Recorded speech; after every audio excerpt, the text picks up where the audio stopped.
नमस्कार. सन 2025-26 या शैक्षणिक वर्षात UDIS प्लस या पोर्टलवर विद्यार्थ्यांचे प्रमोशन कसे करावे याची माहिती या व्हिडिओमधून बघूया. सर्वप्रथम आपल्याला माहिती असावी की चालू वर्षाचे विद्यार्थ्यांचे प्रमोशन हे करण्यासाठी आपल्याला 30 जूनपर्यंतची मुदत देण्यात आलेली आहे. म्हणजे 30 जूनपर्यंत आपण हे काम पूर्ण करू शकता. सुरुवातीला प्रत्येक विद्यार्थ्याचे प्रमोशन करून आपल्या वर्गाचे प्रमोशन पूर्ण करायचे आहे. याच्यानंतर शाळेचे प्रमोशन पूर्ण करायचे आहे. तर सर्वप्रथम आपण वर्गाचं प्रमोशन आपल्या विद्यार्थ्यांचं आणि वर्गाचं प्रमोशन कसं करायचं याची माहिती बघूया. सर्वप्रथम आपल्याला आपल्या मोबाईलमधील गुगल क्रोम ब्राउझर ओपन करायचा आहे. गुगल क्रोममध्ये आपल्याला SDMS असं सर्च करायचं आहे.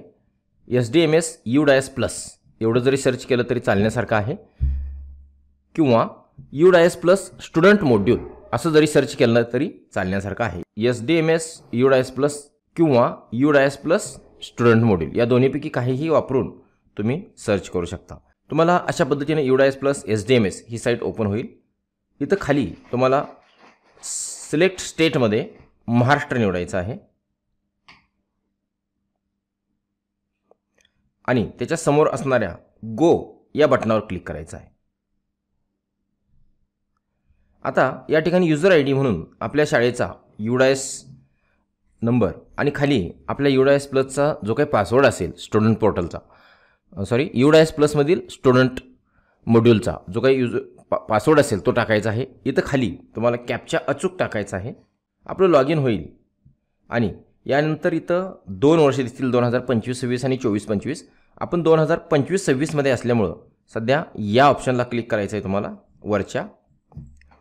अशा पद्धतीनं तुम्हाला शाळेचा डॅशबोर्ड ओपन झालेला दिसेल. इथं जे सुरुवातीला बटन येते त्याला क्लोज करायचं आहे, कारण शाळेची बेसिक माहिती आहे याला. आता या ठिकाणी आपल्याला इथं एक छोटासा बाण दिसतोय, त्या बाणावर क्लिक करून सर्व ऑप्शन ओपन करायचे आहेत. इथं असणाऱ्या प्रत्येक मेनूमधून वेगवेगळी कामं करता येतात. या प्रत्येक मेनूची माहिती आपण आगामी व्हिडिओमध्ये पाहणारच आहोत. आता सध्या आपल्याला विद्यार्थ्यांचं प्रमोशन करायचं असल्यामुळं स्टुडंट मुवमेंट अँड प्रोग्रेशन या टॅबवर क्लिक करायचं आहे. त्याच्यावर क्लिक केल्यानंतर पुन्हा एकदा याच बाणावर क्लिक करायचं आहे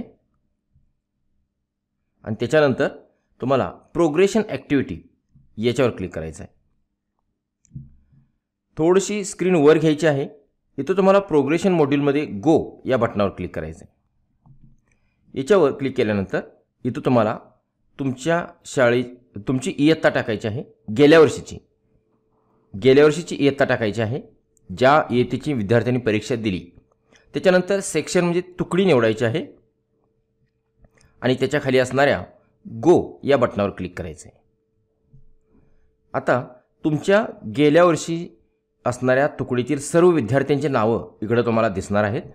पैकी सर्व विद्यार्थ्यांची नावं आहेत का याची खात्री करून घ्यायची आहे आणि एका एका विद्यार्थ्याचं नाव वाचून त्याच्या समोर असणाऱ्या प्रोग्रेशन स्टेटस याच्यामध्ये जो काही ड्रॉपडाऊन मेनू दिसतोय त्याच्यावर क्लिक करून आपल्याला प्रमोटेड बाय एक्झामिनेशन हा ऑप्शन निवडायचा आहे. खाली गेल्या शैक्षणिक वर्षाच्या शेवटी दुसऱ्या सत्रामध्ये जे गुण मिळाले होते त्याची इथं टक्केवारी टाकायची आहे, परंतु इथं टक्केवारी ही पूर्णांकात टाकायची आहे. 67.9 असे न टाकता या ठिकाणी राऊंड फिगर 68% टाकायचा आहे. नंबर ऑफ डेज, तो विद्यार्थी गेल्या वर्षी जितके दिवस हजर होता. स्कूलिंग स्टेटस, जर तो याच शाळेत सध्या शिकत असेल तर स्टडिंग इन सेम स्कूल करायचा आहे. अन्यथा जर तो शाळा सोडून दुसऱ्या शाळेत गेला असेल TC घेऊन तर त्याच्या खालचा ऑप्शन म्हणजेच लेफ्ट स्कूल विथ TC हा ऑप्शन निवडायचा आहे.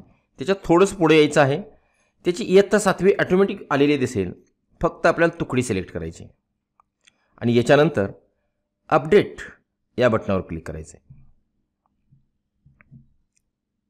बघा, student details has been updated successfully आलेलं आहे. ओके या बटनावर क्लिक करायचं आहे. आता जर बघितलं आपण तर एका विद्यार्थ्याची माहिती भरून आपण पूर्ण केलेलं आहे. ज्या विद्यार्थ्यांची माहिती आपण भरून पूर्ण केली त्याच्यासमोर डन असं बटन येईल आणि ज्यांची माहिती भरायची राहिलेली आहे त्यांचं पेंडिंग असं येईल. तर अशा पद्धतीनं याचं प्रोग्रेशन कधी झालेलं आहे वगैरे याची तारीख आणि सर्व माहिती या ठिकाणी येणार आहे. असं करून आपल्याला एका एका विद्यार्थ्यांची सर्वांची माहिती भरून पूर्ण करायची आहे. एकदा का सर्व विद्यार्थ्यांची माहिती भरून पूर्ण झालं की मग वर्गाचं प्रोग्रेशन फायनलाईज करायचं आहे आणि त्याच्यानंतर सर्व वर्गांचं झाल्यानंतर मग शाळेचं प्रोग्रेशन फायनलाईज करायचं आहे. ही माहिती तुम्हाला पुढच्या व्हिडिओमधून दिली जाईल. धन्यवाद.